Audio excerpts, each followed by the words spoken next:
What the heck is a through hike and what can we learn from it?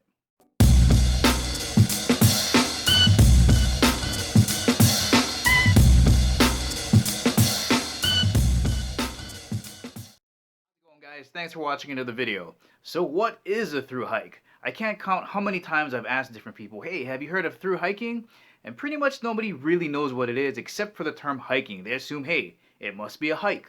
And that's because it is a hike. Now, I'm not talking about hitchhiking, right? Going from West Coast to East Coast. This is legitimate hiking. Although sometimes you may want to hitchhike. Like, let's say you're coming off of a trail and you need to resupply.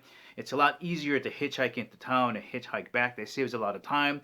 But for the most part, you're hiking from a southern point to a northern point. Now, there are three trails that everyone wants to do if you're into through hiking. The first one, starting from the left side of the map, is the Pacific Crest Trail that goes from the California-Mexico border all the way up to Canada. Then you got the Central Divide Trail that goes from the Mexico to Idaho. Then you got the ACT Appalachian Trail that goes from Georgia all the way up through Maine. Now, just how far is it from the southernmost point to the northern? All three trails are right around 2,600 miles. So you figure an average person may hike between 10 and maybe 20 miles every day. And that equals to right around 5 to 6 months on the trail, somewhere in there if you do more or less. So let's just say 5 or 6 months. And you also have to remember this. You need money. You're not working. You're stopping off every maybe 3 to 7 days to resupply. You're buying food. You're stopping off at hostels and restaurants. The average hiker spends around $1,000 per month. If you're out there for 5 or 6 months, it could be anywhere between $5,000 to $6,000.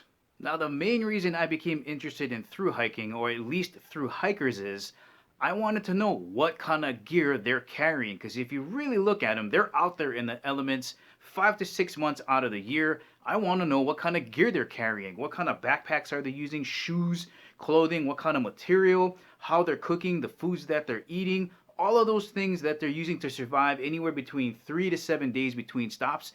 I want to know what they're doing to see how I can incorporate that into my bug out kit or my bushcrafting skills. So as I start to build my bushcrafting kit and my bug out kit, I'm kind of sitting back here and looking at the different realms we got going on, right? We got bushcrafting, camping, hiking, through hiking, primitive skills. I want to pick out each of those things and put them into my bag of tricks. So in the ending, I should have a pretty robust set of skills that I can use to survive in case it really comes down to it.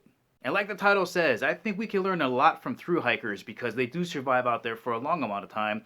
So stay tuned. I'm going to be trying some of their techniques and see how I can incorporate it into my bushcrafting skills. But guys, that's the ending of the video. Hope you enjoyed it. If you liked it, please give me the thumbs up. If you haven't subscribed to Chemo 365, please do. And remember, I'll catch you guys later.